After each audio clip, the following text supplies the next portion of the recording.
Hey everybody, this is Tracy here with another edition of A View from Tracy's Point, and we are here for part 3 of the R. Kelly story. And in this episode, we are going to be talking about Joycelyn Savage and Azriel Clary.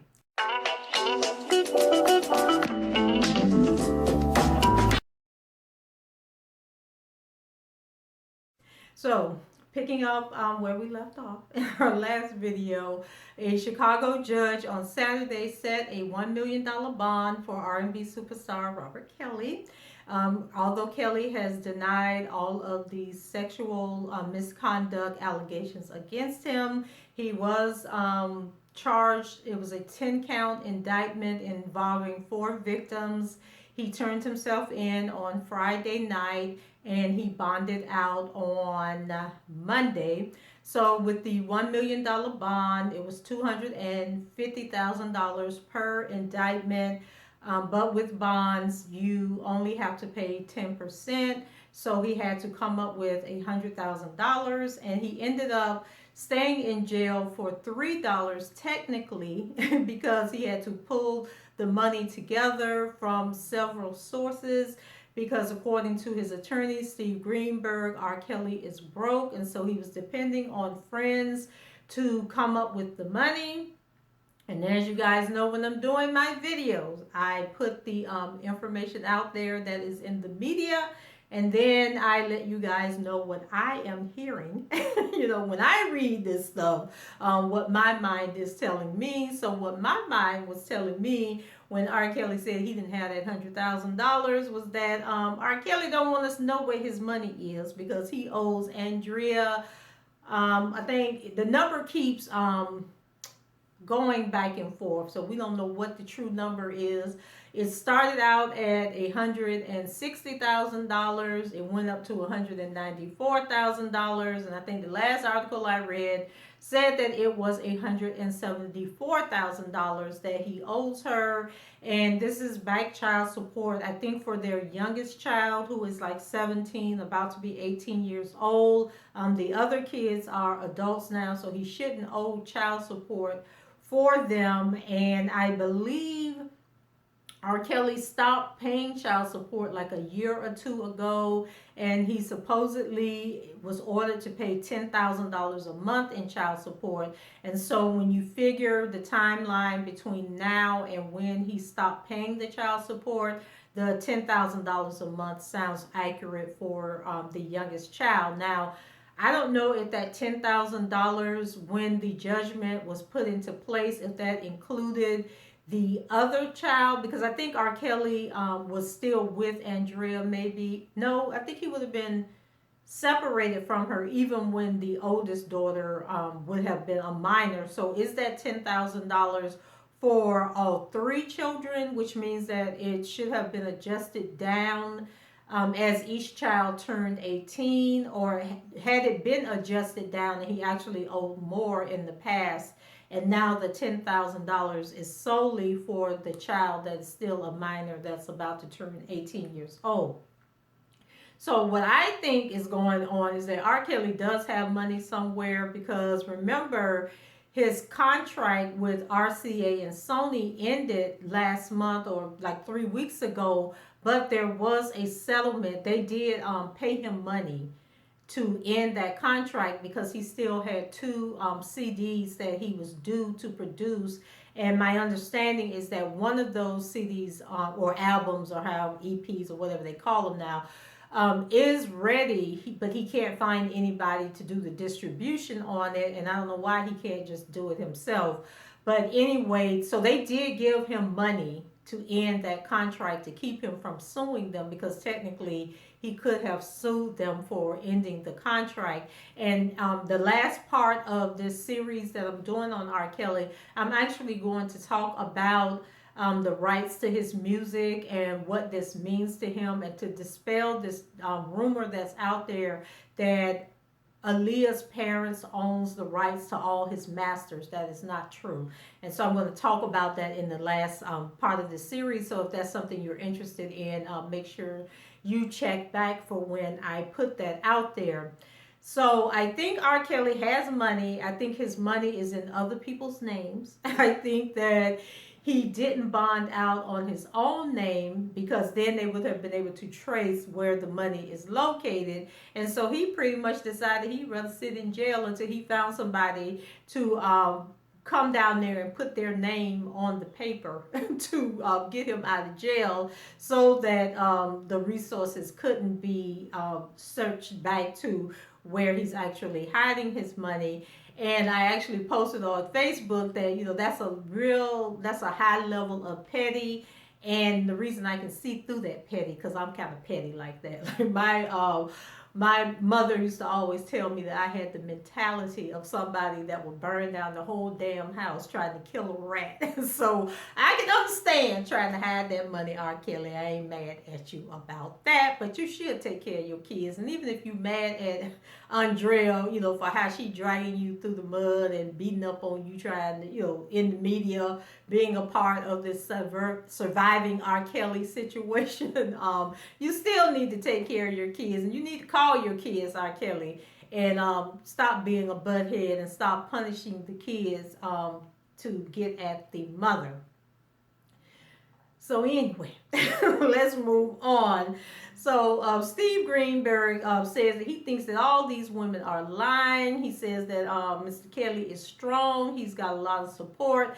And he's going to be vindicated on all these charges one by one if it has to be.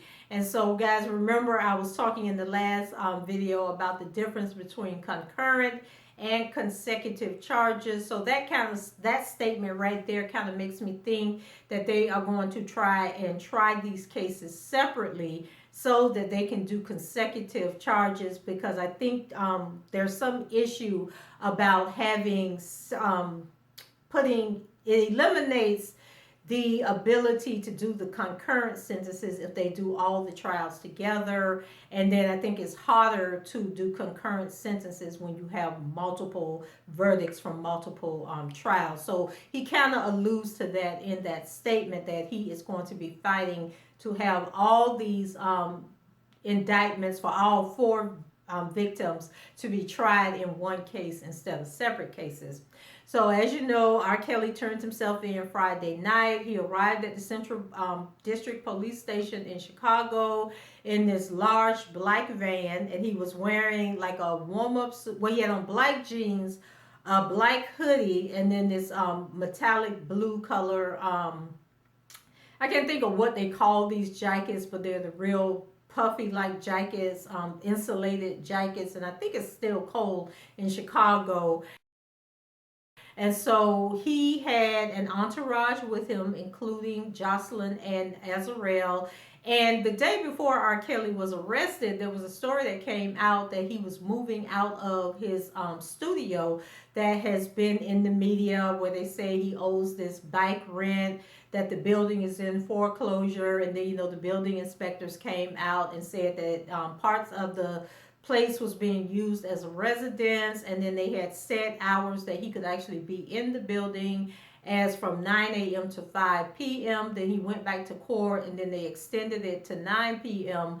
But they said that there were media that was camped out, trying to get footage of him coming and going. And remember, I did the story about the news station from Atlanta who had their key fobs stolen when they were trying to catch R. Kelly in the building after 9 p.m. And I think it was like 11:30 when that incident happened. And R. Kelly's attorney was also speaking to the fact that somebody had like a Ring camera, that's in the doorbell, and the camera records all this information. And I don't know if I talked about it, but I have a Facebook friend who has a Ring camera on her house, and she posted audio from her Ring phone, where from the Ring doorbell, where it actually picked up her neighbors having an argument, and she played it on Facebook. So if you know this girl, know where she lives, you knew who the couple was. But these people were in their house having an argument, and her Ring device picked up the audio very clear, and we could hear every word. And now we know that her neighbor's husband is cheating on his wife. And so people are saying, that R. Kelly's arrest is part of the Me Too movement, and it's going to be another test. They already took Bill Cosby down. Now they're trying to get R. Kelly. And then Michael Alvanetti, who is so god doggone irritating. Like, I could support him if he wasn't such a sleaze bag and so annoying. But he claims that he's representing 6 clients, including 2 victims, 2 parents, and 2 people he described as, quote, knowing R. Kelly and being within his inner circle for the better part of 25 years. So legally and professionally, people are saying that the walls are closing down on R. Kelly, and that it's all credited to the Surviving R. Kelly docuseries. And so back to the part about them being at giving up the studio. So on Thursday they claimed they were moving out of the studio. However, on Friday, when R. Kelly decided to turn himself in, he was actually at the studio.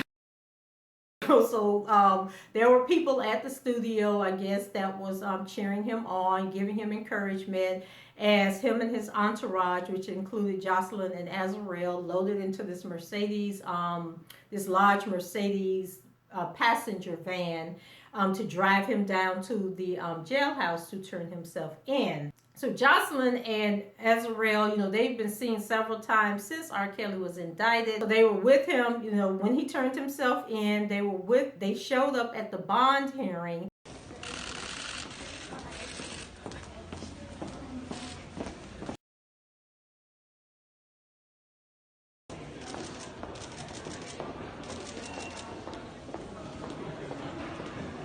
And then people were saying that both of them were with him when he was released from jail. However, all the footage that I'm going to show you guys and drop in this video, I only see Joycelyn in the video. But if you guys see Azriel, leave it in the comments and let me know at what point in this video you see Azriel showing up, because I remember watching all of the footage and kind of feeling sorry for Azriel, because I see Joycelyn just taking center stage in the situation. Like, she ain't giving Azriel no kind of shine. And so I'm wondering if like there's some tension between them two, but then people said that they were both there, and I just didn't see them. So there was a scene when he was leaving the jail, and they were driving down the street, and then all of a sudden they just pull over on the side of the road. They open the van, the door to the van, and then Joycelyn shows up, and she gets in the van with the door open, and you can see her and R. Kelly hugging. And then she gets back out of the van and goes back into the car that she was in.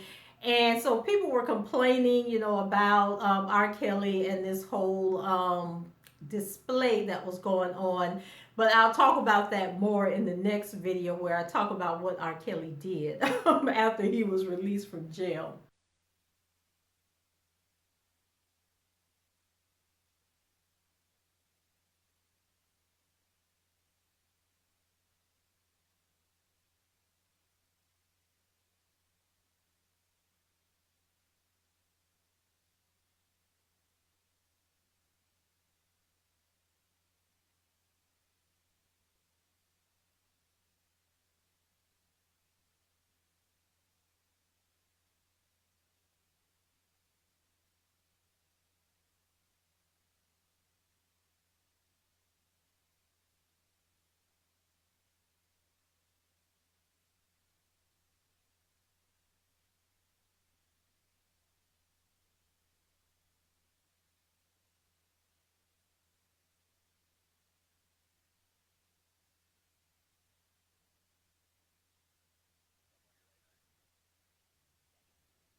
People had a lot to say about, Joycelyn and Azriel, as they walked hand in hand through the courthouse to attend his bond hearing. And so to me, they looked okay. They looked like two silly young women, caught up in some foolishness that they probably had no idea when they hooked up with R. Kelly that this would one day be their life. But people were saying, that they looked shell shocked. They looked like real victims. They were comparing them to Patty Hearst and other people who followed Charles Manson and his cult. And if you're not familiar with Charles Manson, you should really look him up. I think it was in the 70s where they went on this killing spree and they were all drugged out, and everybody got arrested and went to jail. But other people are saying that they look like victims of Stockholm syndrome, and that's where you don't realize that you are a victim and you relate with your the person that's holding you captive, and you do whatever they tell you to do. But like I said, personally, they just look like two silly girls who were doing stupid stuff that most of us did when we were their age, which is 20 and 21 years old. Now, I did notice that Joycelyn, I don't know if Joycelyn is putting on weight, but if you compare an older picture of Joycelyn to Joycelyn on Saturday, you can clearly see that Joycelyn's boobs have gotten really big. So I don't know if she done had a breast job. People are saying that both her and Azriel are allegedly pregnant right now. I don't believe that to be true, but that's what people are saying. I think that maybe she just put some weight on and she may have gotten a breast job done. Then people were dragging them about their appearance, saying that their weaves were jacked up. When I looked at the hair just looked like it may have been windy outside. They were rushing through trying to avoid the crowds and the people, and that their hair must have just gotten messed up because of the wind outside. Joycelyn, though, was wearing this coat. It was like an off-white coat, and it had like fur. I don't know if it had a hoodie or if it was just a collar, but there was fur on it. And when you blow up the picture of her and Azriel walking through the courthouse, you can see hair all over Joycelyn's sweater, which I think was black. And then Azriel was wearing black also, and then you can see this hair all over them. All over her. So I'm not sure if the hair came from the fur that was on Joycelyn. I keep calling her Joycelyn, but Joycelyn's collar. If the hair from the collar was on her clothes and on Azriel's clothes, or if maybe they have a dog that has white hair, because I know people that have dogs don't realize that they be covered in dog hair, but everybody who don't like dogs, like I don't like pets, I can always spot the dog hair on people. So I think that's really what was going on with the clothing. So people were talking about the hearing, and one thing that they pointed out was that Angelo Clary, who's Azriel's father, and her mother, and I think the mother name is Angela. I know it's another A. So they were also at the bond hearing, and they said that Joycelyn and Azriel came in and they sat behind her father, but they didn't talk to him. So he turned around and started trying to talk to her. And so she pulled like, girl, he getting on my nerves. Let's get up and move. So they got up and moved and went and sat in a bench in front of him. And so I guess this upset the mother. They say the mother was crying. She was being consoled, I think, by Michael Avenatti. And so they basically ignored the father, wouldn't acknowledge him or anything. And so he took to Instagram that night, to talk about the situation. And I'm going to go ahead and drop that video here for you to hear it for yourself. This is programmed. And I mean, now if I'm with my buddy and my friend, you might not look at your parents, but I'm going to watch them because I want to see what they do. When I tell y'all, neither one of them looked to the right or left of them. Like, my wife could have slapped them across the head and they wouldn't even turn around and look who did it. They moved 2-3 rows just to get away from me. And not one time did my daughter ever turn her head, bro. And I'm talking, when that man come out, that pervert came out, he never even looked up there, looked over, none of that. They watched the back of his head from the whole time. They read every fucking sick ass count. And for the record, everybody don't know that shit is nothing to do with my fucking daughter for the 10 counts he's got. All this shit was from fucking 99 to fucking 2008. Right. And when I tell y'all it was some sick fucking shit, it was sick. But you had 40% of the motherfucking audience, media, and 60%, 58% was Kelly fucking supporters. Bro, this shit is sick, man. I'm talking about the shit he did with kids, and I mean, yo, they put it all out. This shit was crazy. Shit crazy. And my daughter didn't flinch, like she couldn't hear nothing, bro. Like she didn't hear the charge. They ain't turn their head. They ain't bow down. They had no emotions to nothing but that nigga back to his head, bro. And when they finished that shit, they got up in a motherfucking somatic file, fucking lined up, and they fucking, them old ass goddamn women huddled around them, and they marched That's out. crazy as hell, bro. That's so crazy. So that smile and shit that people see, that people see that they 21 years old and 22 Surrounded years old. by some. They don't have no fucking, hold on, not even surrounded by the old people. Where the fuck is they cell phones? Everybody talk all this dumb ass shit. Why these two young girls ain't on the phone calling their girlfriends up or their friends up saying, hey, my boyfriend just got a bail, he coming home. These motherfuckers holding hands like they the fucking helter skelter fucking people where they had to pry them apart. Right. So this shit was so sickening that I was scared at the point, yo, if this man, in my mind, I said, if I go up there towards this man, I wondered what they was going to jump up to try to protect this man. Like, yo, it fucked me up. Like, if they would have said no bail, would they would have ran out there and jumped off a bridge? Straight up. Like, that's where I'm at with this shit, bro. Like, I don't know what the fuck the world looking at. But if it wasn't my daughter, how I viewed that would have changed me, bro. And I can't imagine bro, what listen, y'all going through. grown, Keep flying around, keep dealing with this shit. And this nigga pulled the ultimate fuck you today. He gonna bring the girls to he on trial. Yeah. But this the thing though. Me and you talked about that. That was his only Right. move. See, people think he bought the girls because he need them there. No, he bought the girls because he don't trust nobody around his motherfucking crew. He needs them right front and center to make sure they okay. That wasn't no slap against my face because guess what? He satisfied me. I got to see my goddamn daughter. Rather, I got to talk to her, hug her, kiss her, give her that love or nurture. Guess what? I saw her. So, nigga, you lost. You went back into a motherfucking place where I'm very familiar with. Shit, me too. But your kid, guess what? They gone some motherfucking way and he can't sleep tonight. He got to wonder if everything will be intact tomorrow for him. Yeah. I'm here till Monday. Ain't gonna see me again Monday. Yeah.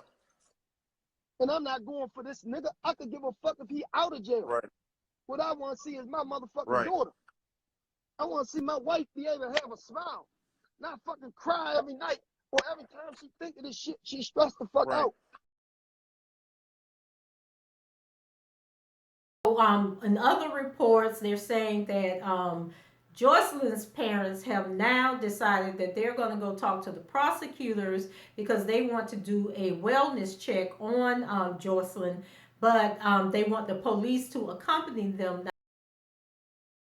Now, if you guys remember, the police, after the Surviving R. Kelly series, did go and do a wellness check on Azriel and Joycelyn, and they said that they were happy. They're adults. There is nothing we can do. You know, they said that R. Kelly even left the apartment or condo or whatever it is in Trump Towers, that he actually left and let them go in and talk to the girls. And the girls said that they were there because they want to be there, they're happy, and they just want their parents to leave them alone.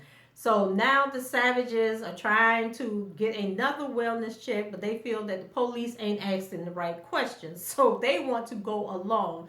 Now, I think that there's a snowball chance in hell that the police will agree to go do another wellness check and to take the Savages along with them. I just don't see that happening, especially after we have seen the girls in public and that they were at the police station or at the courthouse where they could have easily, if they were being held captive, could have signaled or screamed out or yelled, we need help, we need to be freed, if they did not want to be with R. Kelly any longer.